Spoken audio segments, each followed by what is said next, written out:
hay dos significados bien claros acerca de la voluntad de Dios.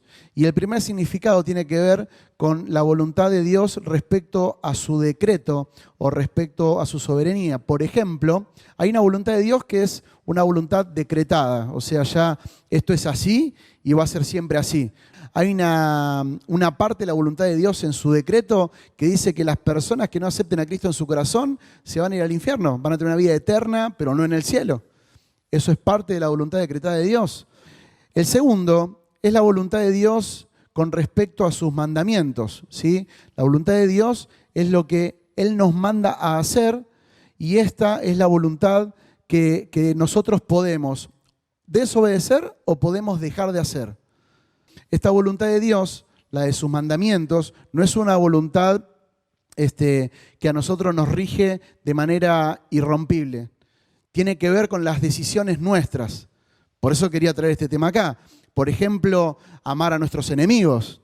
Nosotros podemos decidir no hacerlo. Sin embargo, la voluntad de Dios es que nosotros amemos a nuestros enemigos. Por ejemplo, amar a nuestra esposa. Por ejemplo, respetar a nuestro esposo. Por ejemplo, instruir a nuestros hijos. Por ejemplo, honrar a nuestros padres. Por ejemplo, congregarnos. Todas estas situaciones que son la voluntad de Dios, claramente son la voluntad de Dios, pero nosotros tenemos la libre decisión de aceptarla, hacerla o no.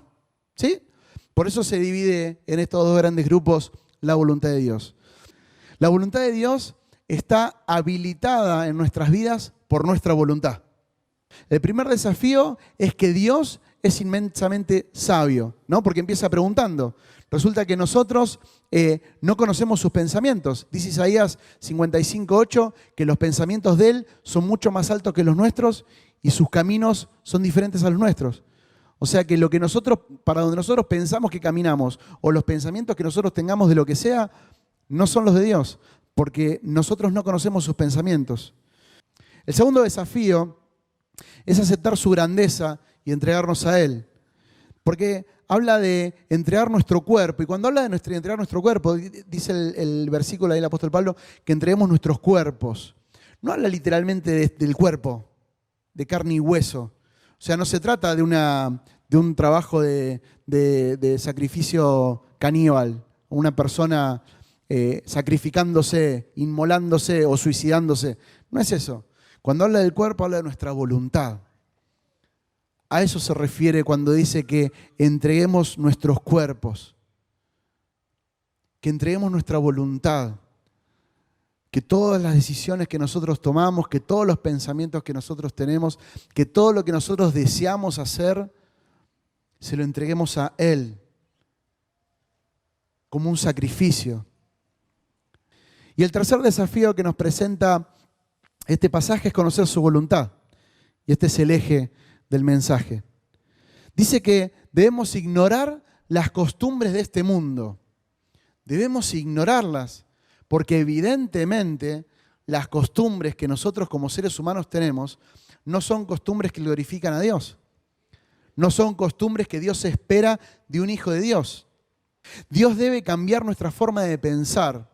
Esto es glorioso, porque vos y yo muchas veces nos esforzamos en nuestros pensamientos, en analizar situaciones, sacar conclusiones o deducciones y entonces decidir voy a actuar así, asá y asá. Sin embargo, nosotros debemos dejar que Dios renueve nuestra mente, porque nuestra mente es humana.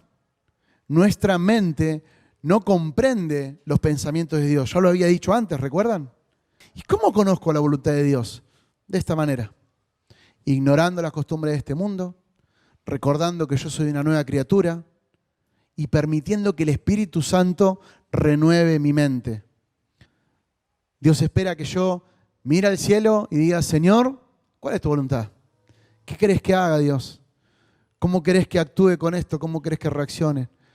¿Cuáles te parece, Señor, que podrían ser los mejores planes para mi vida? Y lo más lindo es que cuando nosotros aprendemos a conocer la voluntad de Dios, nos damos cuenta y comprobamos, porque dice, van a comprobar que la voluntad de Dios es buena, agradable y perfecta. Si ignorás la palabra de Dios, siempre vas a ignorar su voluntad. Así que, amigo, hermano, creo que esta frase lo define todo. Todo se trata de su palabra. Necesitamos leer la Biblia para conocer la voluntad de Dios.